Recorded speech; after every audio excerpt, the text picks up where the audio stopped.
एक important news सामने आ रहा है। नेपाली गुरखास और Gorkhas are joining PMC Wagner Wagner group को। PMC means private military company. ये एक प्राइवेट आर्मी है और इन रिटर्न रशिया उन्हें सिटीजनशिप ऑफर कर रहा है। तो ये बहुत ही इंपॉर्टेंट न्यूज़ है और according to ex Nepal army general ये एक कंसर्निंग ट्रेंड है। तो आज हम देखेंगे कि क्यों ऐसा हो रहा है कि गोरखास ये पीएमसी वैगनर को ज्वाइन कर रहे हैं और ये कंसर्निंग ट्रेंड क्यों है और इसी के साथ ये कैसे इंडिया के साथ कनेक्टेड है। तो हम स्टार्ट करते हैं। तो ओवरऑल 3 रीजन सामने आया है। तो why Gorkhas are joining Wagner group. Wagner group वही ग्रुप है जिन्होंने अभी पुतिन के अगेंस्ट म्यूटिनी डिक्लेयर किया था। ओके, तो वन बाय वन अभी हम देखते हैं इसके रीजंस। पहला रीजन है high unemployment rate in Nepal. तो ये एक रीजन है, हम इसे एक्सप्लेन भी करेंगे। पहले ये 3 पॉइंट कवर करेंगे, उसका एक्सप्लेनेशन लेंगे। उसके बाद है कि इंडिया में अपॉर्चुनिटीज काफी कम हो रही है। हमेशा नेपाली यूथ के लिए इंडियन आर्मी को ज्वाइन करना एक अट्रैक्टिव प्रोफाइल था, बट वो अभी प्रोफाइल अट्रैक्टिव नहीं रहा कि इंडिया में कुछ चेंजेस हो रहे हैं उसकी वजह से। और थर्ड चीज है कि रशिया की ओर से ऐसा डिमांड है रशिया यूक्रेन वॉर की वजह से।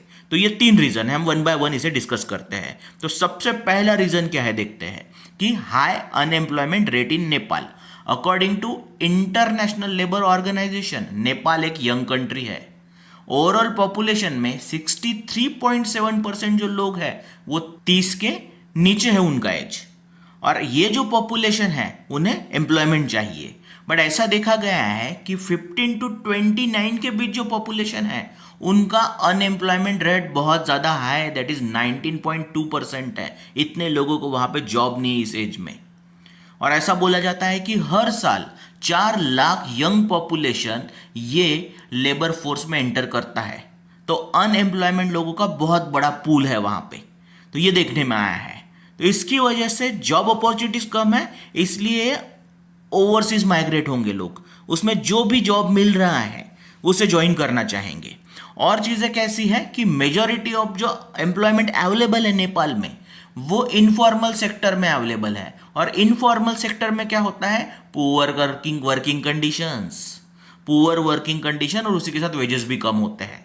इसलिए ये क्या होगा, अभी अनएम्प्लॉयमेंट ज़्यादा है और जो एम्प्लॉयमेंट अवेलेबल है उसमें पुअर वर्किंग कंडीशन है, वेजेस कम है, इसलिए वो ओवरसीज माइग्रेट हो रहे हैं।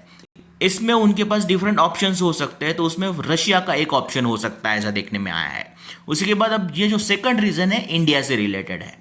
इंडिया में अपॉर्चुनिटीज कम हो रहा है, लेस अपॉर्चुनिटीज इन इंडिया। तो हमेशा से ही नेपालीज यूथ के लिए इंडियन आर्मी एक अट्रैक्टिव प्रोफाइल था। क्यों? क्योंकि नेपालीज आर्मी जो पे कर रहा है उससे ज्यादा 2.5 टाइम्स ज्यादा इंडियन आर्मी पे कर रहा है, और इसी के साथ पे कर रहा है और पेंशन भी प्रोवाइड कर रहा है, और पेंशन की वजह से इकोनॉमिक एंड सोशल सिक्योरिटी आता है।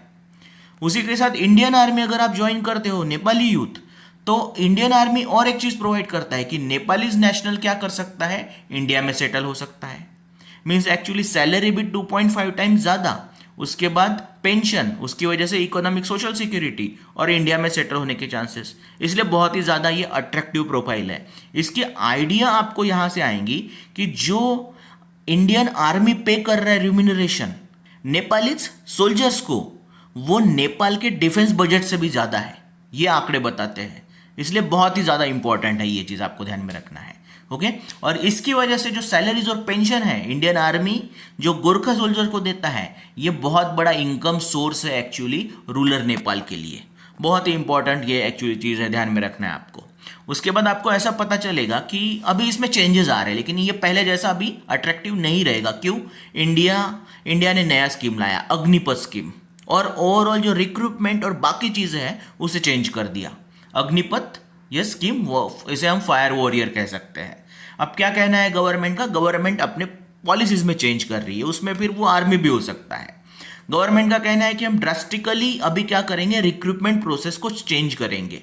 अब हम क्या करेंगे कि नंबर अब कट डाउन करेंगे। उसी के साथ हमें एक्चुअली पेंशन के लिए बहुत ज़्यादा बर्डन है गवर्नमेंट पे, सोल्जर्स के नंबर कम रहेगा तो फिर पेंशन कम हो जाएगा। उसी के साथ हम क्या करेंगे, यंगर फोर्स लाएंगे।